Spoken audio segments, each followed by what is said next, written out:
예수님께서 산 위에서 전하신 이 메시지는 당시 사람들의 듣기에는 상당히 파격적이었습니다.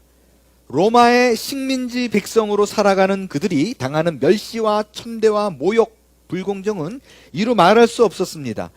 갑갑한 마음으로 하루를 살아내기도 힘든 그들에게 예수님은 팔복을 전하셨습니다.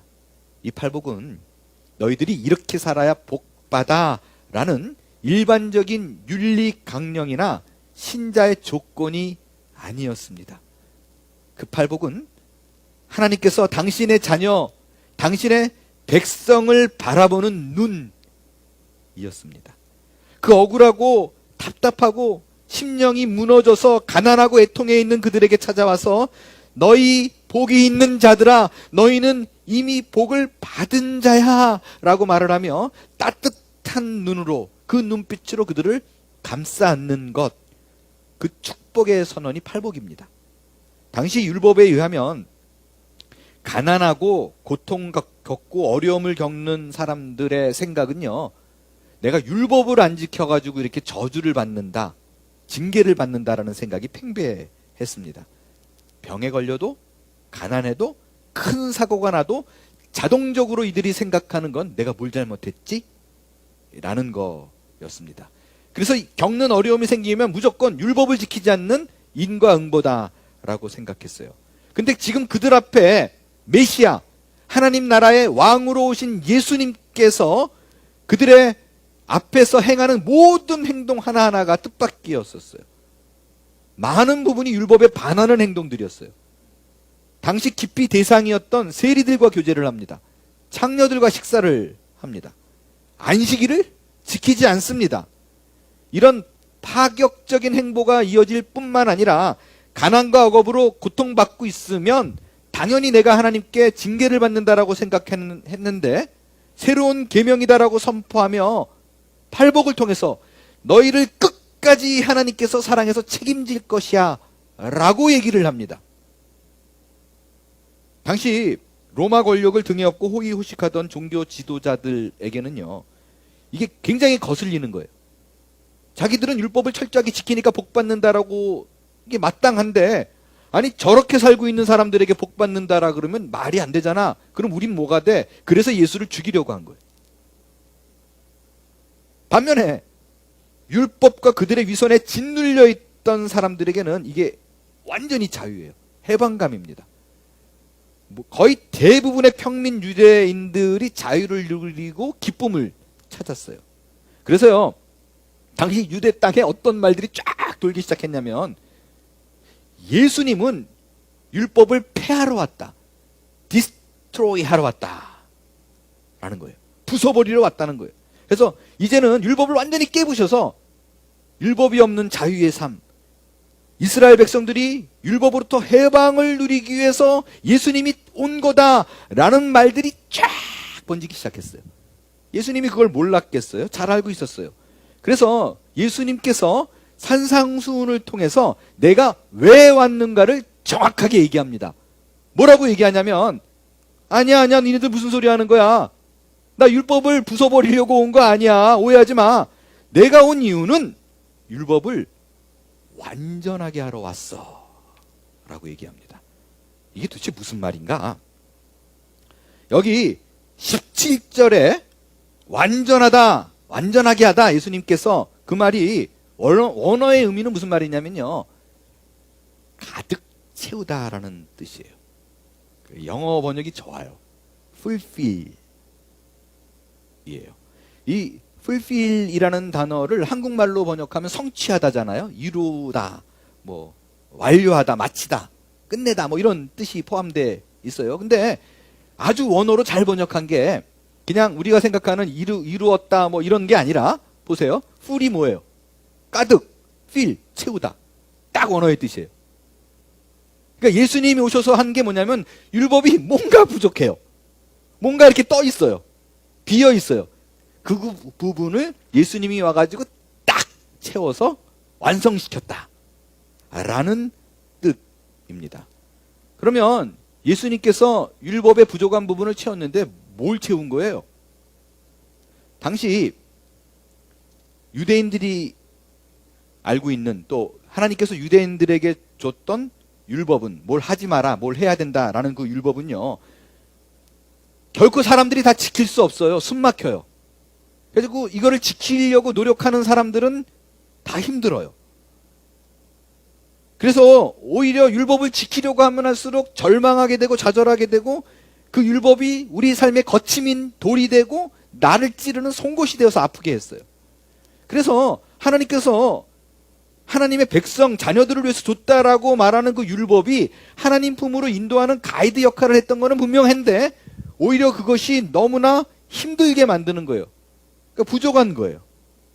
그래서 예수님이 딱 오셔서 너희가 힘들어하는 그 부분, 하나님께서 우리에게 준 그 율법의 부족한 부분을 꽉 채워서 우리에게 주신 목적과 이유를 완벽하게 완성했다라는 뜻입니다. 어떤 부분을 채웠나요? 그 답이 18절이에요. 여러분, 오늘 이 18절을 굉장히 주목해서 보셔야만 합니다. 제가 설교를 준비하면서 이 18절 원어를 보고 깜짝 놀래가지고 이거를 해석하고 연구하고 고민하는데 정말 많은 시간을 썼습니다. 이게 원어를 놓고 딱 보니까 한국말로 봤을 때에 놓쳤던 부분이 있는데, 이거를 그냥 가볍게 넘기기에는 너무나 중요하다는 것을 알게 됐습니다. 자, 먼저 18절을 보겠어요. 여러분이 너무너무 읽기 잘하는 구절입니다. 자, 우리 한번 오래간만에 같이 읽을 텐데, 이거를 읽고 이건 무슨 뜻이지? 라고 한번 여러분 마음속에 해석해서 담아두세요. 자, 18절을 읽습니다. 시작. 진실로 너에게 이르노니 천지가 없어지기 전에는 율법의 1.1획도 결코 없어지지 아니하고 다 이루리라. 어려워요? 어려운 거 하나도 없어요. 이 한국말 번역은 충분히 이렇게 이해가 돼요. 천지가 없어지기 전, 그러니까 하늘과 땅이 없어지기 전에는 절대로 율법은 없어지지 않아 라는 뜻입니다. 1.1획이 뭐냐면요, 히브리 알파벳이 쭉 있잖아요. 그 히브리 알파벳, 지금 그림의 아랫단에 있는 그 자판처럼 보이는 게 알파벳이에요. 히브리 알파벳인데, 그 중에 이 10번째 알파벳이 요드인데, 이게 완전 점이에요, 점. 누가 보더라도 그냥 점같이 보이는 제일 조그만 게. 그래서 이게 1점이에요. 점같이 보여서. 1획은 뭐냐면요, 이 점같이 조그만 거에도 요 돌출 부분이 있어요. 삐죽삐죽 튀어나온 게 있어요. 요게 1획이에요. 그러니까 뭘 강조하는 거냐면, 아주 지극히 조그만 것도 천지가 없어지기 전에는 조금도 손상되지 않는다라는 의미입니다. 이해하기 쉬워요. 근데 이해하기 어려운 부분이 등장합니다. 그건 뭐냐면 다 이루리라. 이게 무슨 말이에요? 한 단어만 집어넣으면 좀 그래도 해석이 쉬워요. 율법을 다 이루리라 라는 뜻이에요. 그럼 또 율법을 다 이루리라는 말은 무슨 말이에요? 율법을 이룬다는 말이 뭐예요? 자, 이루리라 라고 써 있죠. 그러면 분명히 미래의 일이에요. 이루리라 하잖아요. 이 말은 뭐냐면 지금 현재의 무언가를 계속해서 차곡차곡 지켜나가서 완성시켜야 된다 라는 뜻입니다. 그래서 이루리라 그러면 내가 지금 무언가를 해내야 돼요. 계속해서. 그죠? 미래형이잖아요. 그러니까 우리는 지금까지 이 말씀으로 인해서 늘 항상 뭘 배웠냐면, 예수님이 오셨더라도 우리는 율법을 지켜야 돼, 행해야 돼, 쉬지 말아야 돼 라는 것으로 이해했어요. 이게 틀린 말은 아니에요. 그런데 한국말로 그냥 너무나 단순하게 이렇게 떡 걸어놔가지고 우리가 이게 율법하고 예수님하고 관계 속에서 좀 애매한 게 생기기 시작했어요. 율법의 기능과 예수님의 역할, 뭘 채웠느냐, 이게 아주 애매해졌어요. 무슨 말이냐면요, 이게 애매해지니까 여러분, 신자 많은 사람들이 여전히 지금도 이런 일이 존재해요. 뭘 갖고 싸워요? 어떤 문제로 악의를 하냐면, 어떤 사람은 이렇게 얘기합니다. 예수님이 율법을 폐했잖아, 다 이뤘잖아, 그러니까 율법을 더 이상 안 지켜도 돼, 왜 거기에 얽매여 있는 거야? 라는 얘기를 합니다. 그래서 이거에 이렇게 목청 높여서 막 흥분하는 사람은 꼭 뭘 갖고 얘기하냐면요, 거의 예외가 없어요. 그래서 이거 율법을 폐했는데 왜 11조 하라고 목사들이 얘기를 해? 11조 안 해도 돼. 그거 그렇게 말하는 건 다 교회 배불리기 위한 목사들이 종교 사기치는 거야. 굉장히 많이 들어보셨죠? 꼭 다른 얘기는 안 해요. 왜 살인하지 말라 그래? 이런 건 없잖아요. 왜 꼭 11조를 하라 그러는 거야? 이러잖아요. 그러면 이 말에 대항하기 위해서 사용되는 게 항상 이 구절이에요. 이 구절이 없었으면은 그거 어떻게 말할 수 있었을까 싶을 만큼 꼭 이거를 싸우기 위해서 진짜 무식한 소리 하네. 너 성경 봐봐. 여기 18절 봐봐. 그리고 뭐라고 얘기해요? 예수님이 율법을 폐한 게 아니라 그랬어. 없앴다고 어디 써 있어? 천지가 없어질 때까지 계속 해야 된다고 써 있잖아. 이 성경도 모르는 무식한 이렇게 얘기하잖아요. 그죠? 뭐가 옳아요? 한국말 번역이 되게 애매해요. 율법을 계속 지키라는 거예요? 아니면 안 지켜도 된다는 거예요? 이 고민이요. 제가 설교를 준비하면서 헬라어 혹은 영어 성경, 모든 영어 성경, 헬라어 영어 성경을 딱 보니까 완전히 분명하게 정리가 쫙 됩니다. 오늘 이 본문이 사실 많이 패러프레이즈 했어요. 일단 원어에 보면요.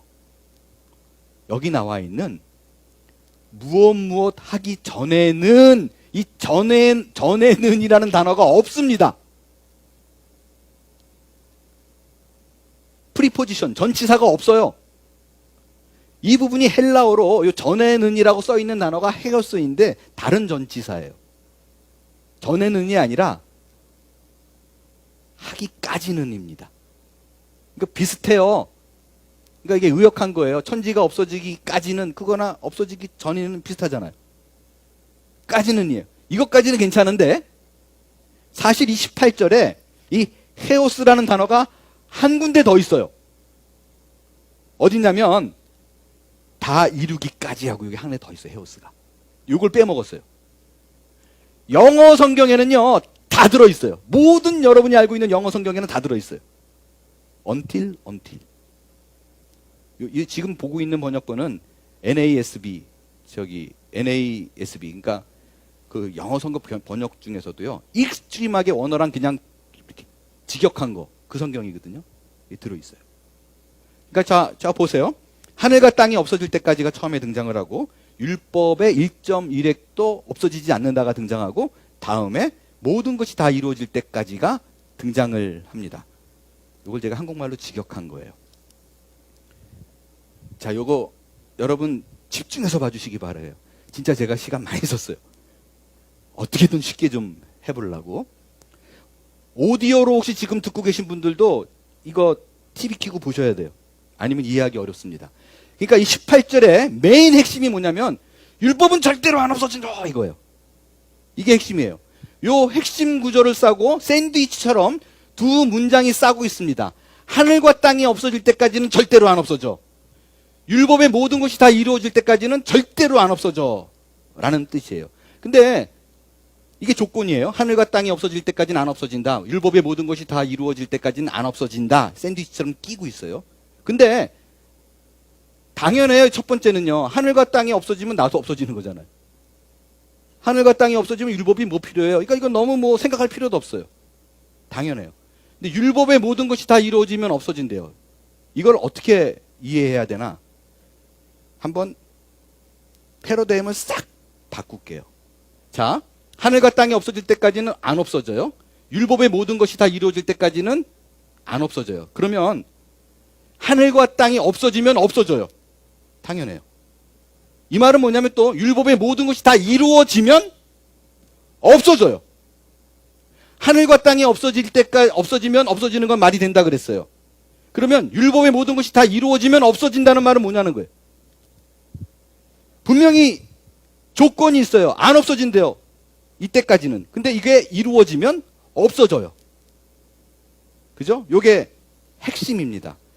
특별히 율법의 모든 것이 다 이루어지면 더 이상 율법은 존재할 필요가 없다라고 얘기합니다. 그러니까 지금 이 18절이 한국말 번역으로 보면 요까지는이 강조가 안 되니까 절대로 율법은 없어지지 않는 거구나. 천지가 없어질 때까지 지켜야 되는 거구나. 만 남지만 율법이 완성되면 율법이 없어진다는 것도 본문에는 굉장히 예수님이 강조한 거예요.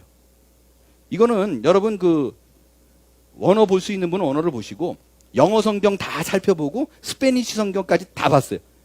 다 몽땅 이 해석 외에는 다른 해석이 존재할 수가 없을 만큼 너무나 명쾌하게 써 있습니다. 율법이 완성되면 율법은 없어진다는 거예요. 이게 왜 중요한가? 자, 제가 질문을 드립니다. 속으로 대답하세요. 오늘을 살고 있는 우리는 지금 율법이 완성됐나요? 아니면 율법을 완성하기 위해서 우리가 무언가를 계속해서 해내야 하는 세상 속에 살고 있나요? 여러분, 율법은 이미 완성됐습니다. 언제 완성됐느냐? 예수 그리스도께서 십자가상에서 돌아가시는 그 죽음의 순간, 그때 모든 것이 완벽하게 이루어졌어요. 우리가 행해야 될 모든 율법의 짐을 예수 그리스도께서 등에 업고 십자가에 달려 돌아가시면서 완전하게 율법은 완성되고 이루어졌습니다. 그래서 예수님이 십자가에 달리셨을 때 마지막 숨이 떨어지기 그 순간에 뭐라고 하고 돌아가셨어요? 다 이루었다. 아, 역시 우리 한문교회 교우들. 다 이루었다. 난 율법을 완성했다, 끝냈다 라고 말하고 돌아가셨어요. 그러면 예수님이 말씀하신 것 중에 마지막에 써 있는 이거는 완성된 거죠. 이루어진 거예요. 모든 것이 다 이루어졌어요. 예수님이 선언했어요. 그래서 율법은 더 이상 존재할 필요가 없다 라는 것이 됐어요. 근데 아직 하나의 조건이 충족이 안 됐네요. 뭐가 충족이 안 됐어요? 하늘과 땅이 없어질 때까지. 이게 충족이 안 됐잖아요. 여기서 충돌이 생깁니다. 이 본문을 놓고 보니까 두 가지 사실을 우리가 율법에 대해서 알 수 있어요. 우리에게 주어진 율법이 두 가지 측면이 있다는 거예요. 여전히 우리에게 존재하고 있는 부분이 있고 완전히 폐기가 된 부분이 있다라는 것입니다. 하늘과 땅이 없어지기 전에 절대로 우리가 지켜야 될 부분이 있다는 거예요. 그리고 이미 예수님이 완성시켰기 때문에, 십자가에서 이뤘기 때문에 없어진 게 있대요. 그러면 어느 부분이 폐기가 되고 어느 부분이 여태 존재하고 있는 건가? 답을 드릴게요. 율법의 세세한 항목들, 디테일 아이템들은 다 없어졌어요. 그래서 여러분들 레위기를 읽으면서 마음에 걸리거나 불편할 필요가 전혀 없어요. 하나도 안 지켜도 돼요. 하나도 안 지켜도 돼요. 그거는 율법의 형식, 내용들은 다 없어졌어요. 특별히 제사법들 있잖아요. 계속 강조하죠. 구약에 나오는 모든 제사장, 성막, 성전, 성막 안에 있는 기구들이 몽땅 다 예수 그리스도를 예표하는 거예요. 그 모습들을 보고 아, 예수님이 오시면 이런 일이 벌어지는구나 라는 그림자라고 얘기를 했었어요. 그게 없어졌어요. 생각해 보세요. 예수님이 올 거야 올 거야라고 모든 것에서 다 보여줬는데 예수님이 딱 왔어요. 그럼 이게 없어져야죠. 이게 계속 있으면 헷갈리잖아요. 제사를 지내고 뭐 이렇게 하면서 그러니까 예수님이 계속 온다는 거야 만다는 거야? 헷갈리잖아요. 확실하게 다 이뤘어요. 예수님이 왔어요. 기다리고 기다렸던 그 부족한 부분을 꽉 채웠어요. 끝났어요. 그래서 그 부분은 더 이상 절대로 머릿속에 담아두거나 생각해서도 안 돼요. 그런데 우리에게 남아있는 부분이 있습니다. 율법의 정신은 없어진 게 아니에요. 특별히 도덕법을 생각해 볼게요. 그건 우리가 지켜나가야 될 덕목이에요. 물론 이 도덕법조차도 십자가상에서 예수님이 모든 율법을 완전히 완성했기 때문에 지킬 필요 없어요. 도덕법 아무거나 거짓말하건 뭐하건 간에 아무거나 안 지켜도 예수만 믿으면 구원받아요. 그러나 정신이 남아있다는 말은 뭐냐면 하나님께서 신자들에게, 당신의 백성들에게 야 너희 이렇게 좀 살아 라고 말한 부분들, 그 정신 디테일하게 조목조목 문자대로는 아니더라도 우리가 신자로서 살아가야 될 그 정신은 이어져야 된다라는 거예요. 근데 도덕법도 너무 많잖아요. 그거 어떻게 다 지켜요? 그거 어떻게 다 지켜요? 계속 찔리게 있게. 계속 눌려 있잖아요. 그래서 예수님께서 오셔서 세 계명을 줬다는 말이 뭐냐면요. 그 도덕법이 많이 있지만 대표적으로 이거 하나만 하면 다 한 걸로 인정할게 라는 게 있어요. 그게 뭐냐면 사랑하라 입니다. 너의 하나님을 사랑하라. 내 이웃을 사랑하라. 로마서 13장 8절부터 제가 읽을게요. 피차 사랑의 빚 외에는 아무에게든지 아무 빚도 지지 말라. 남을 사랑하는 자는 율법을 다 이루었느니라. 사랑하면 끝난 거예요. 다 이룬 거예요. 다른 거 아무것도 신경 안 써도 돼요. 다른 거 아무것도 뭐요? 9절. 간음하지 말라, 살인하지 말라, 도둑질하지 말라, 탐내지 말라. 한 것과 그 외에 다른 계명이 있을지라도 내 이웃을 내 자신같이 사랑하라 하신 그 말씀 가운데 다 들었대요. 우리는 끊임없이 죄의 유혹을 받잖아요. 근데 율법에 그 예수님께서 다 죄진 거래요. 음욕을 품어도 죄진 거고, 어떤 거 갖고 싶어, 저거 뺏고 싶어 이래도 죄진 거고. 그래도 안 되지. 대신 네가 누군가를 사랑하는 마음이 있어? 오케이. 사랑한 거에 다 지킨 거야. 10절. 사랑은 이웃에게 악을 행하지 아니하나니 그러므로 사랑은 뭐다? 율법의 완성이다. 그러니까 천지가 없어지더라도, 하늘과 땅이 없어지더라도 우리가 반드시 지켜나가야 될 율법의 정신이 있어요. 그건 뭐냐? 사랑입니다. 내 이웃을 내 몸과 같이 사랑하는 거. 끝까지 가야 된다는 거예요. 이것이 바로 18절에서 말하는 하늘과 땅이 없어지지 않는 한 우리가 계속해서 지켜나가야 될 우리에게 주어진 율법, 그 정신이에요. 다시 또 말씀드립니다. 헷갈릴까 봐. 도덕법도 예수님께서 십자가에서 다 완성하셨어요. 내가 그걸 안 지킨다고 해서 이제 더 이상 내가 자꾸 그거에 얽매이거나 눌려 있다면 예수님이 하는 거 아니에요. 사탄이 하는 짓이지. 우리를 억누르지 못합니다. 구속하지 못해요. 하지만 하나님의 백성이고 네가 정말로 하나님의 자녀라면 뭐를 해야 되느냐? 예수님이 그 3년의 삶을 살면서 우리에게 보여준 최고의 가치, 그 사랑을 하는 삶을 사는 게 마땅하지 않냐라는 거예요. 이게 구원의 조건은 아니에요. 하지만 하나님께서 우리 신자들을 바라보면서 야, 너희들이 좀 이렇게 살았으면 좋겠어 라고 말하는 신자의 수준입니다. 그렇기 때문에 재밌는 게 뭐냐면요, 19절 보면 그렇게 말했는데도 안 지켜. 그럼 지옥 가나요? 아니에요. 예수님이 뭐라 그러냐면 뭐 그렇게 해도 작은 거 하나라도 막 버리고 빼고 막 이래도 천국에서 지극히 작은 자래요. 그러니까 천국은 가요. 구원은 보장됐다니까요. 근데 하나님 보시기에 좀 그러지 그랬냐 이거예요. 천국에서 아이고 안타깝다. 작은 자 취급받는 거. 여러분, 진심으로 마음에 내가 구원받은 간격이 있는 자라면 반드시 그 믿음에는 행동이 수반됩니다. 행동이 수반되지 않고 오, 하나님의 은혜로 구원받았구나, 그러니까 막 살아도 되네, 그럼 구원을 제대로 안 건 맞아요. 그러나 막 살아도 구원은 받지만 적어도 네가 신자라면, 하나님의 자녀요 백성이라면 그 생각을 할 수가 없다는 거예요. 막 살아도 되네 라고 말하면 뭘부터 의심해야 되냐? 나는 신자가 아니구나 라는 거예요. 절대로 막 살지 못합니다. 이런 부분에서 여러 가지 예가 있지만 한 가지 예를 좀 집중해서 나누고 말씀을 드리고 싶어요.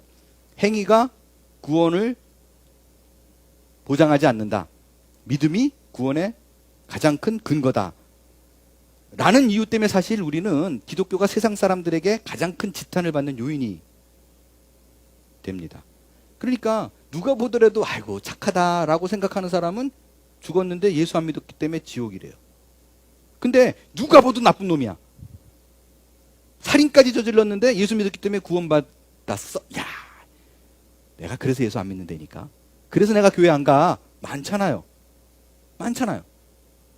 이런 것이 세상 사람들이 듣기 너무 힘들게 합니다. 그리고 너무 뻔뻔하잖아. 그렇잖아요. 예수 믿는 애들 너무 뻔뻔해. 먼저 드리고 싶은 말씀은 사실이에요. 예수 믿으면 구원 받고 안 믿으면 구원 없어요. 가장 극단적인 예로 드는 게 십자가상의 강도죠.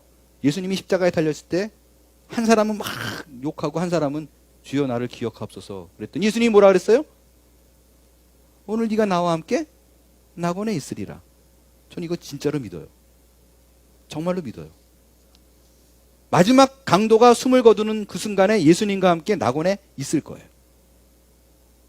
근데 여러분, 이 상황이 성경에 있는 건 하도 믿음으로 구원받는 거를 못 믿으니까 그거를 믿게 하기 위해서 극단적인 사례로 소개한 것이지, 이것이 예수 믿는 모든 사람들에게 일반화하고 적용하면 그건 나쁜 사람이에요. 악용하면 안 돼요. 왜냐하면 열매로 말미암아 그 사람이 누군지 알 수 있듯이 정말 예수를 내 마음속에 믿는 사람은 자연스럽게 내 안에 누군가를 섬기고 사랑하는 것이 드러납니다. 주변의 사람을 살핍니다. 삶의 가장 중요한 부분으로 자리 잡는 일이 당연하게 내게서 흐르게 되어 있어요. 굳이 예를 들자면 많은 사례가 있지만 이런 거예요. 누군가에게 아주 나쁜 짓을 저질렀어요. 너무 흔하게 보는 세상 사람들이 지탄하는 내용 중에 이런 게 있다고요. 누군가에게 반드시 누가 보더라도 나쁜 짓을 저질렀어요. 근데 이 사람이 예수를 믿었네, 나중에. 그러고 나서 내가 잘못한 거를 뒤늦게 깨달았어요. 그리고 하나님께 와서 잘못했습니다라고 눈물 콧물 다 용서를 구해요. 하나님이 용서해요. 그리고는 기뻐하는 거예요. 여기 상처받은 사람은 갈갈이 찢어진 심령으로 이 사람으로 인해서 바닥 인생을 살고 있는데 개의치 않아요. 왜? 나는 하나님께 용서받았어 라는 거예요. 회개하면 용서받잖아 라는 거예요. 너무 뻔뻔스럽게 많이 봅니다.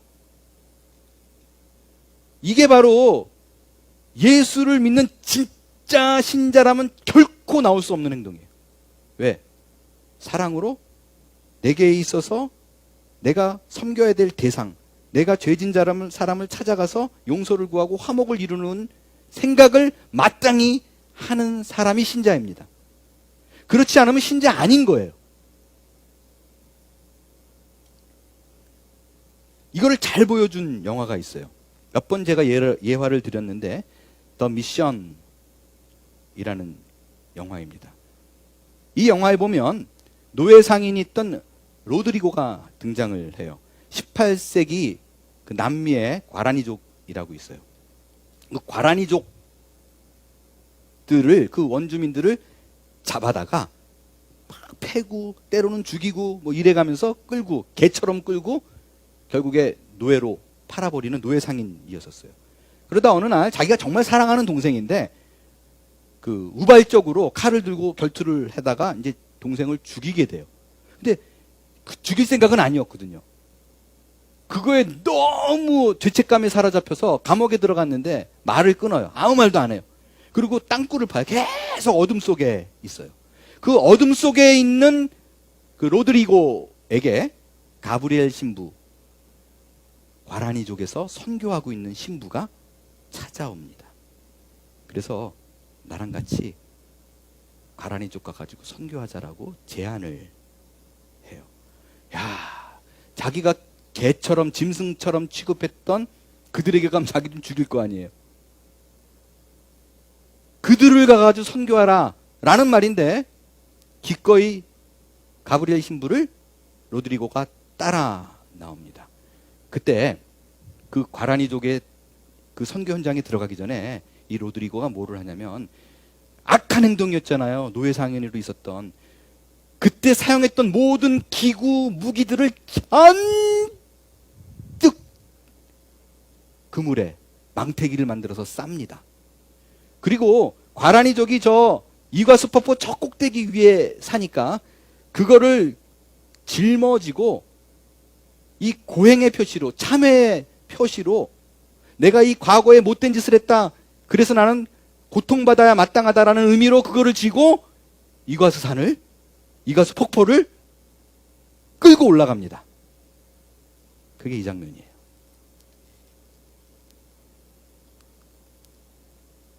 저걸 저렇게 끌고 올라가요.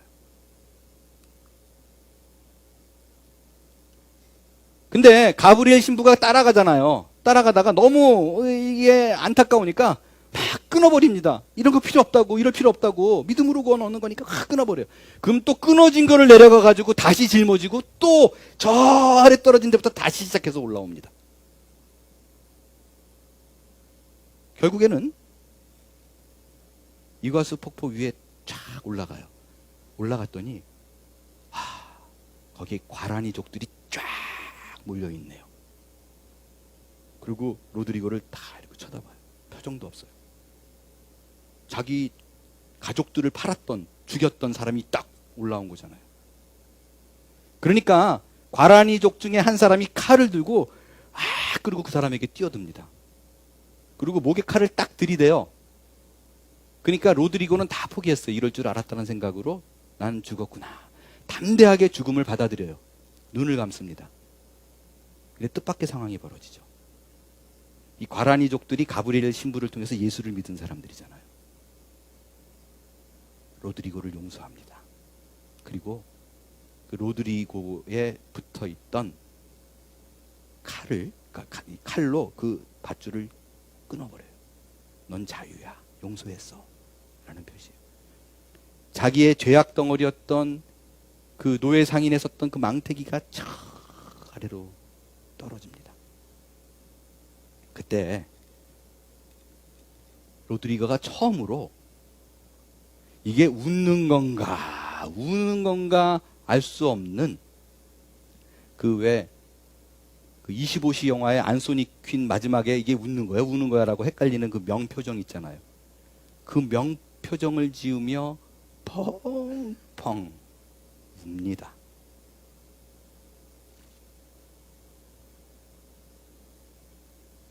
여러분 저는 이게 참 믿음을 가진 자에게서 나타나는 자연스러운 행동이고 반응이라고 생각합니다. 지난주에 말씀드렸어요.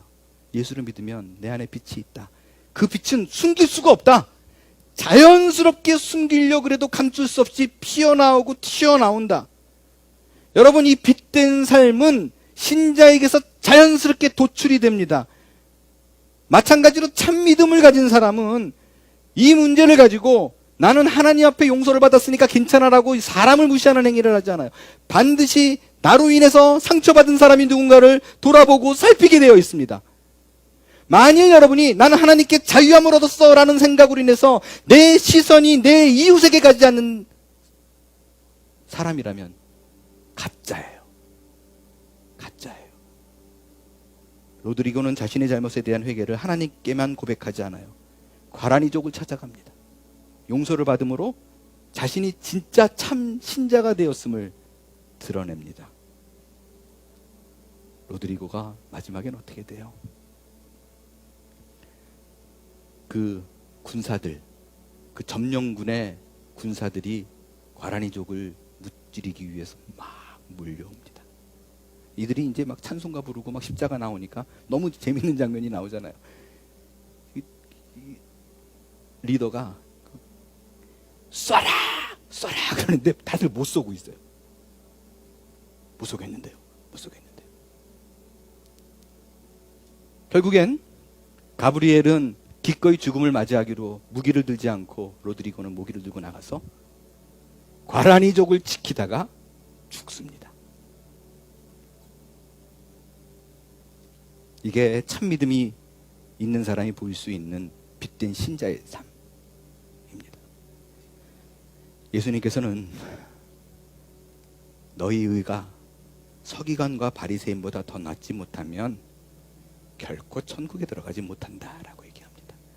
우리 의가 바리새인을 어떻게 이겨요? 이 사람들 율법을 다 외우고 철저하게 지키는 사람들인데 절대로 우리 의로는 우리가 내세우고 있는 율법을 준수하겠다는 생각조차도 이들을 이길 수 없습니다. 우리가 유일하게 천국에 들어갈 수 있는 그들을 이길 수 있는 힘은 우리 의가 아니에요. 예수 그리스도를 믿는 그 믿음 그 하나야. 그것뿐입니다. 하지만 기억해야 돼요. 내가 믿음으로 구원받았구나. 오케이. 내 믿음이 참 믿음인가 가짜 믿음인가를 고민하십시오. 내 행위에서 할 수 있습니다. 내가 이웃을 돌보는 사랑이 있는가? 나는 더 이상 율법의 메인 삶을 살지 않습니다. 율법의 토시 하나하나를 지켜나갈 아무런 의무가 나에겐 없습니다. 하지만 내가 그 큰 십자가 사랑을 받은 자임을 분명히 깨닫는다면 그 율법의 정신, 우리의 이웃을 돌보고 사랑함으로 완성되는 그 율법의 내용들이 우리 앞에 자연스럽게 알알이 열매 맺게 될 줄로 믿습니다. 일어나 찬양합니다.